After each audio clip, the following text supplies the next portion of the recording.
工廠最近買咗批網紅番茄，網圖睇紅量飽滿，好似燈籠仔。收到之後巢晒皮又清 BB， 過2日就晒，直頭係照片 ES 照片現場。突然發現全屋家私定製行業唔係都一樣咩？只係效果圖夠晒 Shopee 圖夠到番茄，但救唔到賴晒嘢嘅全屋定製。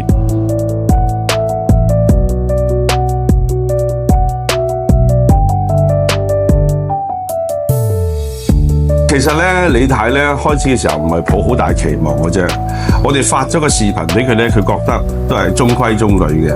咁直至到有一日，佢去咗我哋個客阿陳生嗰度食飯，咁佢睇到陳生裝修嘅效果，比佢實際嘅效果個感覺仲要 high class， 所以咧佢就即刻同阿陳生攞咗我哋嘅 WhatsApp。所以呢個唔係偶然嘅，你睇下啦。我哋係做口碑嘅，肯定要100%還原翻個效果圖，啲客先會介紹 friend 俾我哋噶嘛。我哋全靠事實征服你，真材實料，所有細節都咁到位。